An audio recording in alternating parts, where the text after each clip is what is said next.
नकांक्षति समा सर्वेषु भूतेषु मद्भक्ति लभताम परम।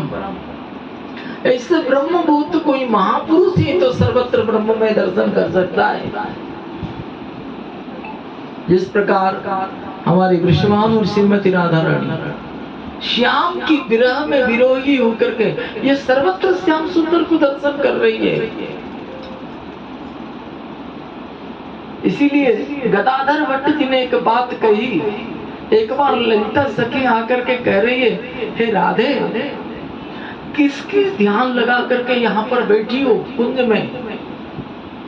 तुम जिसको ध्यान लगा कर बैठी हो वो तो गयन को लेकर के वृंदारण्य में प्रवेश कर गए।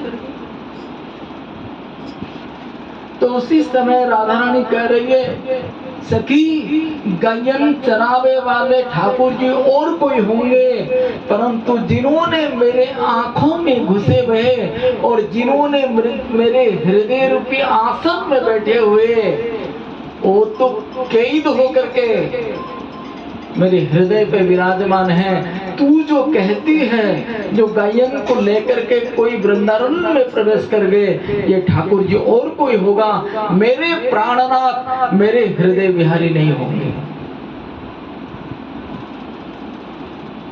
जिन्होंने देखिए कृष्ण विरह में विरहिणी होकर के श्री वृषभानु नंदिनी श्रीमती राधा रानी सर्वत्र श्याममय दर्शन कर रही है। जीती देखू तित श्याममयी, श्याम कुंज वन जमुना श्यामा, श्याम गगन घटा छाइए। श्याम तन श्याम मन श्याम ही हमारो धन, आठों जाम उधो हमें श्याम ही सो काम है। श्याम ही श्याम जिए, श्याम बिना नहीं जिए, अंध की सी लकड़ी आधार श्याम नाम है। इसलिए गदाधर भट्ट जी बड़े उच्च कोटि के महापुरुष हुए। हमारे वृंदावन में भागवत के प्रखर विद्वान राधा वल्लभ जी के सामने, जहाँ पर रघुनाथ भट्ट जी की गदी को संभालने वाले गदाधर भट्ट जी कह रहे कि एक जो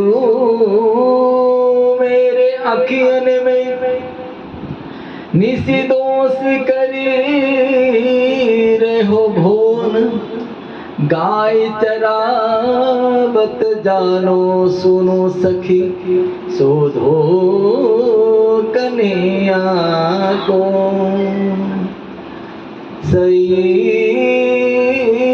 सखी श्याम रंग रंगी, जिन्होंने मेरे आंखों में घुसे हुए, जिन्होंने मेरे हृदय रूपी पलना में लेटे हुए हैं, वो श्याम सुंदर तो मेरे हृदय में है। सखी तू जो कह रही है गायन को लेकर के वृंदारण्य में कोई गए, ये श्याम और कोई हो सकता है।